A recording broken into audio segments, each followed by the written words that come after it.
Pixar's latest film, Soul, tackles the meaning of life and explores existential ideas, discusses mortality, and of course, what life without purpose really means. And these themes have always existed within Pixar films, all the way back to Toy Story, but Soul tackles them in a more direct manner. Hey guys, Henry here, and today we're going to be talking about and diving into the Pixar movie Soul and exploring just what it's trying to say about life. As always with these explainer videos, there will be spoilers ahead, so you have been warned. Soul comes from the mind of director Pete Docter, who is responsible for Monsters Inc., Up, and Inside Out.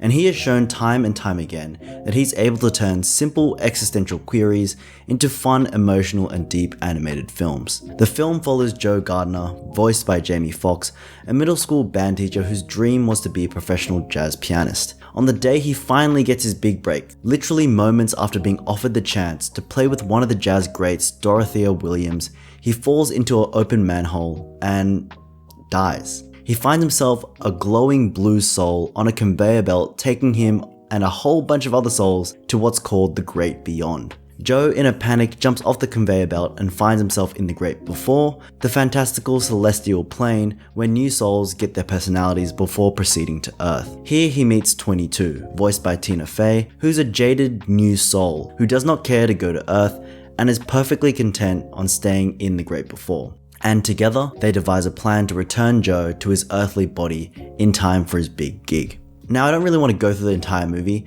so let's just jump straight into the third act. Joe manages to find his way back into his own body, but it's at a cost. He's left 22 back in the Great Before, and he insists that any purpose that she had found on her field trip to Earth was solely because of him. And he takes her Earth pass, feeling as if he's more deserving of a second chance at life and a chance to fulfill his purpose, more so than 22.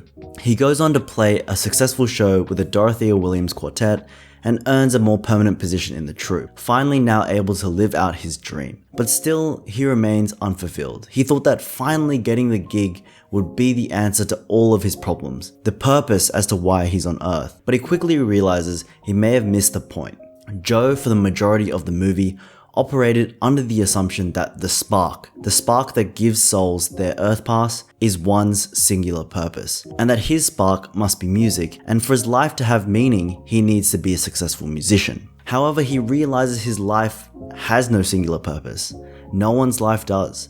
Meaning is given by one's approach to everything handed to them in life. At this point, Joe returns to the zone by losing himself while playing the piano, and he ventures to find 22. And he pulls her out of the darkness by presenting her with the maple leaf seed, a token of her epiphany on Earth. She then finally understands what Joe has now just realized, which is that no one has a singular purpose to which their life is determined to be a success or a failure, but it is in fact how fully every moment is lived and appreciated that determines the success of one's life. We aren't necessarily living on Earth because there's something we have to do, but we're here because it's special just to be. We can so often get caught up in our dreams or our goals and we crave success. But just because you aren't a world-renowned novelist or an Olympian or an NBA player or the founder of some mega tech company doesn't mean your life was meaningless. I think for me, I've often questioned my own value and my own purpose in life. I've always felt my interests were broad and I was never really able to singularly focus my energy on any one thing, or that I even wanted to commit myself to any one thing to completely master it. And I think this is probably true for a lot of people. There is so much out there and we get caught up dipping our toes in a few things, amused and intrigued, but too busy to really commit ourselves to one specific thing. And because of this master of none conundrum, I felt at times I never really had a purpose, or maybe I just completely lacked any passion entirely. The idea of purpose has really been embedded into our thinking as we grow up. What can I be in the future? How can I make the most money? How can I make a difference in the world? How can I get a good job and be the best at what I do professionally? And this purpose is always linked to success in some form, making things a competition, competing with others, and competing with yourself. And honestly, this does make sense. Humans came this far because of competition, and that feeling and that drive to be better and to go further. And that has kept our species moving forward, developing new technology to improve our quality of life. But what Soul is trying to tell us is that it's okay not to have an insatiable urge to win at life. We aren't alive to find one singular thing to succeed at. It's the little moments and appreciation of kindness and being present, sharing moments with people you love, experiencing different things.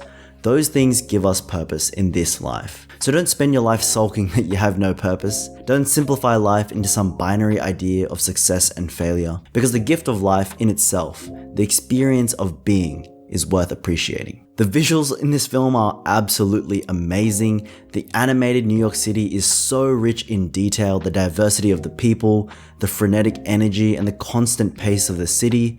And then you've got the flip side, the Soul world. It's soothing, it's beautiful in its own way, with its patient 2D Picasso looking Jerry's, and the incoherent fuzzy outlines around everything, making the world just seem so dreamlike and in some way incomprehensible. And then the music mirrors this as well, with the score able to capture both the ethereal side of the Soul world and the grit of the New York City street scenes. I really enjoyed this film. It was definitely a fun and vibrant ride with a message that sticks with you and encourages conversation. I honestly was a little bit disappointed we didn't get more. I wanted more of the great before, and the Soul world in general. I wish we got to explore in more detail. Soul doesn't quite reach the heights of Inside Out, but it definitely left an impression on me. And Pixar again is coming in with the goods and proving yet again that animation is not just for kids. Thank you guys for watching the video. Be sure to hit that like button and don't forget to subscribe. What did you guys think of Pixar's Soul? Do you agree with the meaning that I got from the film? I would love to know your thoughts in the comment section down below. As always, thank you guys all again for tuning in, and I'll catch you all in the next video.